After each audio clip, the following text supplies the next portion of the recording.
Hello, this is Bill Meridian speaking to you from my office in Vienna, Austria. I am speaking today about the predictive power of eclipse paths. Eclipse paths are an astrological technique that can pinpoint important areas on the surface of the Earth for you individually. When you were born, there had to be an eclipse near your birth. By a method developed by Lorne Edward Jandreau of California, we can determine which eclipse is your personal eclipse path. This can be an area that could be very important to you during your life, whether you go there or not. People from that area, ideas from that area, products from that area can be very important to you. Of course, if you're like me, then you wind up living right under your eclipse path. The concept was developed by Jandreau in the 30s when he was working on eclipses. Somewhere in the late 30s, he passed the idea on to Charles A. Jane Jr. of New York, my teacher, and Charles, over the next 15 to 17 years, developed eclipses and their paths to a very high degree. The front slide says, when an old man dies, a library burns down. Certainly true. And a really adequate discussion of the significance of visibility areas of eclipses and transits would fill a large book. Charles J. 1947. Both of these are certainly very true. I'm going to give you a brief introduction to this complex process and phenomena over the next few minutes. We will now switch to slide 2. Here we see that Karl Marx was born on the day of the May 5th, 1818 solar eclipse. His ideas were designed to influence the working classes of England and Germany, but they had their greatest effect under the path of the eclipse that occurred on his birthday. That is, it swept right through Russia into Africa. Let's move to slide 3. General George Marshall was an American general born on the day of the December 31, 1880 eclipse. He was a planner of the D-Day invasion, and as you can see, the eclipse path stretched from the east coast of the United States to Europe. The next map is on slide 4. This is the birth eclipse of the leader of the Confederate Army during the American War between the states, Robert E. Lee. To give you a little more insight, this eclipse, which occurred near his birth, aspected his natal Mars, which meant that his Mars was strong for his entire life. That is, he had an exceptional need to express martial principles, so he enlisted at West Point and became a general and one of the heroes of the South in this war. Note that the path slices America in half and it ends in Africa. One of the issues of the war was, of course, slavery. It is not too dissimilar from that of Chairman Mao. Chairman Mao was involved in a civil war, and his eclipse path cut his country, China, in half. Let's move to slide 5. This is the natal eclipse path of Hindenburg, the German leader in World War I. He was born very near this eclipse. At the same time of the eclipse and during the week of his birth, a very important meeting was held that was to have great influence on making Germany a unified state. Note that the path cuts just north of Paris. That line that you see in red cutting through the northern part of France came to be known as the Hindenburg Line. That's as far as the invading armies got before the trench warfare of World War I set in. This is a very typical occurrence in eclipse path analysis. Let's move on to page 6. Here we see a more modern general, General Stanley McChrystal of the United States, until recently the American commander in Afghanistan, and we will note that his eclipse path begins in America and does cut through the Middle East right through the country of Afghanistan. The eclipse paths we viewed earlier were total eclipses, and they have a path of totality where the sun is completely blocked out from the sight of anyone under that path. Many eclipses are partial. I was born 3 days before the April 28, 1949 partial solar eclipse, which in my chart landed on my Venus. And the line you're looking at, cutting through the center of the graph from right to left, is the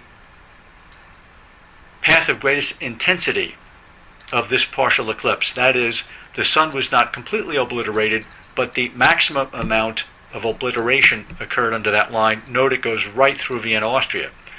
Number one, I joined the Pathwork group in New York and spent 9 years there training under Eva and John Parakos, Eva being a medium through whom the spirit guide, known as the guide, transmitted messages to humanity. Her husband was Dr. John C. Parakos, a student of Wilhelm Reich and a very famous psychoanalyst. I trained under John and was with the group for 9 years. Eva was born in Vienna, so her ideas emanating from Vienna had a great influence on me. Number three, and I believe that may have been number two, excuse me, the ideas of Ludwig von Mises, the great Austrian economist, also had a great influence on me. He is, of course, from Vienna. And item number three now, my wife is from Vienna, and we currently live right under that line. So in this case, we can see that that particular city and this country under that path have had a great influence on my life. Let's move on to slide 8. This was taken from the old Astrological Guild magazine. This work was done by my late friend Al Morrison. Here we have the eclipse path of General Douglas MacArthur, the commander of U.S. forces during World War II in the Pacific. And you will note that there are some additional lines in here. Those dashed lines that run east-west and north-south are extension lines. Extension lines can be run from 3 points on an eclipse path: from the sunrise point, the noon point, and the sunset point.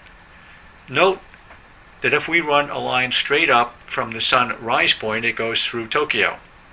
If we run east-west from the sunrise point, it runs right through Manila. The noon point, projected north, runs through the Hawaiian Islands.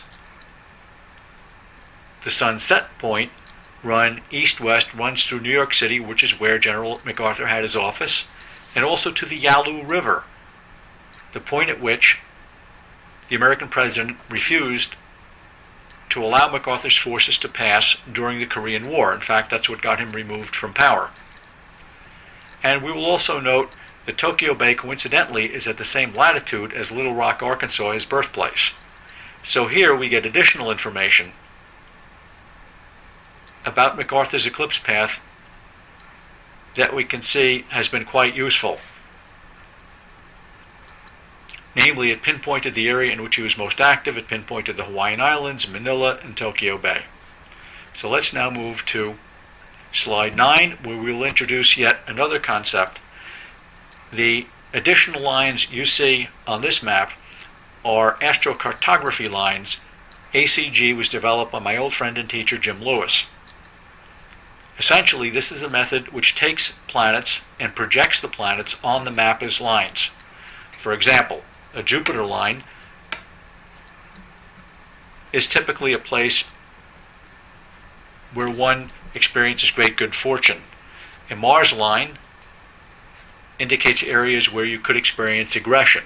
A Venus line, areas where you might want a vacation, where you would feel very comfortable, or where you would experience Venus. Now you'll note that this eclipse path begins in Madagascar and ends in New York. This is the eclipse path of my wife. Her first husband was from Madagascar, and she met him in New York. Opposite ends of the eclipse path. If we take the point in Madagascar and run it straight north, it runs near Abu Dhabi, and it cuts through her Venus line. So she lived with her second husband very comfortably in the Middle East, at the intersection of the Venus ACG line and the extension of the eclipse line. If we run an extension line east-west, it runs through Rio de Janeiro, where again it cuts through the Venus line. This is where her first husband proposed to her. And if we go up to New York, we will note that her Jupiter midheaven line, the blue line that you see running north-south, intersects the eclipse path on the east coast of the United States, where she always found it easy to find employment. So I hope this gives you some idea of the predictive power of eclipse paths. We will go to slide 10. Here are the book reviews. And Elizabeth Hathaway has called this the all-time best book on eclipses. Thank you very much for those kind words. And Tim Bost has said it's a truly important and monumental piece of work. And the mountain astrologer Mary Plum, this is a riveting book. Thank you for all those kind words. We will now go to the last slide. This is the book, Predictive Power of Eclipse Paths, available at BillMeridian.com under Publications. We accept PayPal, credit cards, and checks. Thank you for your interest in eclipse paths, not only from me, but from Lorne Edward Jandro and Charles A. Jane, who never got proper credit for all of their work. Thank you and goodbye.